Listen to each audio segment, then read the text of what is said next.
So now we've come to my favorite part of the episode where we get to know you a little bit more intimately, so to speak. Sure. Obviously, you are an entrepreneur.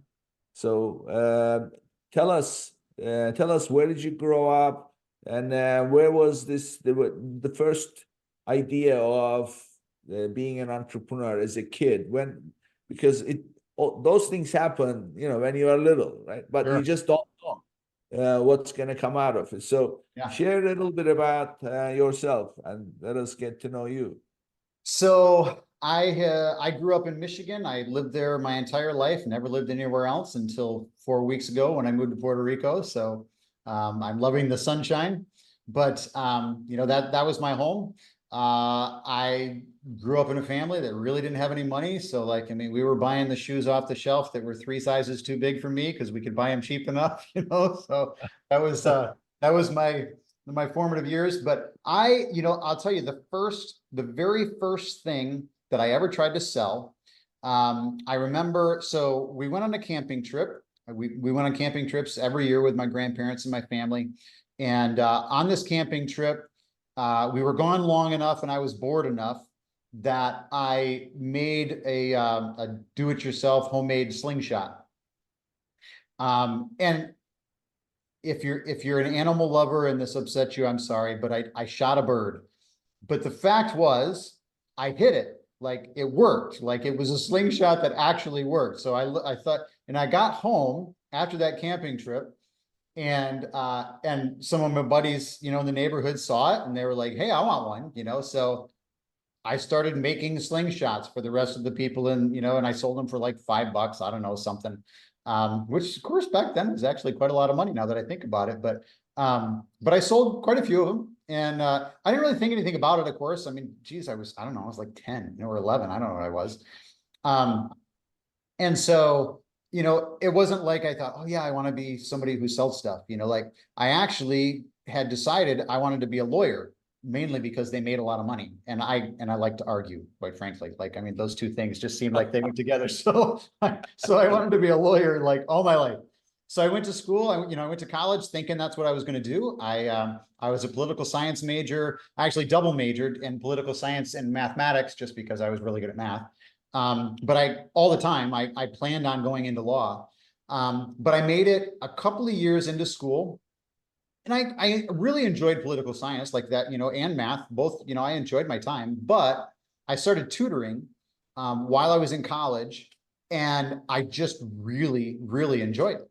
And so I also recognized something about myself in that moment. So my wife and I had just got married. We got married in college. Or actually it was just prior to that, actually.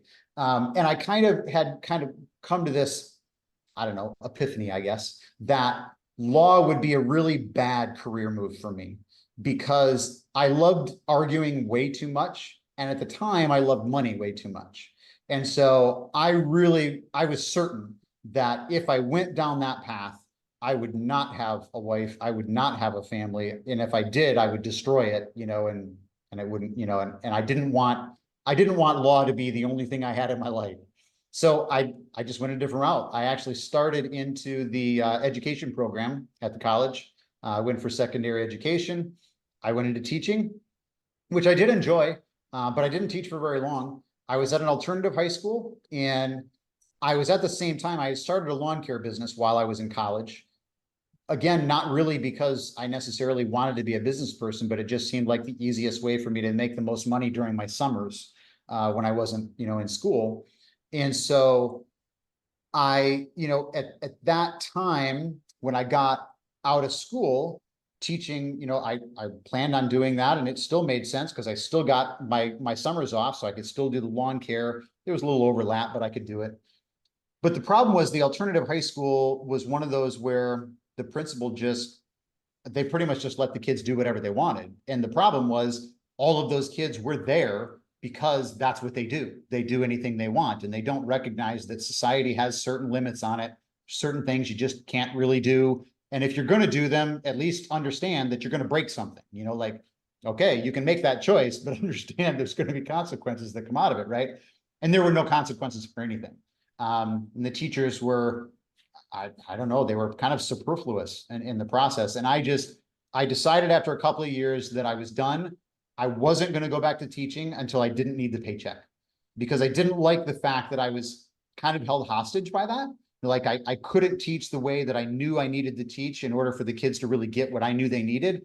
And I didn't want there to be a situation where the administrator could say to me, you can't do that. And I would have no choice but to say, okay, because I need the paycheck, so I got to stay. So I decided I was done. I went and just went back to the lawn care, and I was selling online at the same time. I'd been selling organic fertilizer because I started fertilizing while I was doing lawns.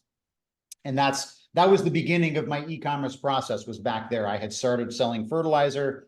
I started selling oil, which ironically was sold by the same company. But I sold that online for quite a long time. And about 10 years ago, a little more than that, I was a little nervous about the direction that the company was going, you know, that I was selling for, and decided to branch out. Tried selling t-shirts online, tried a whole bunch of different things before I landed on Amazon. And that's kind of where I ended up where I am. I've got a wife and 4 college age and above kids, and that's my life.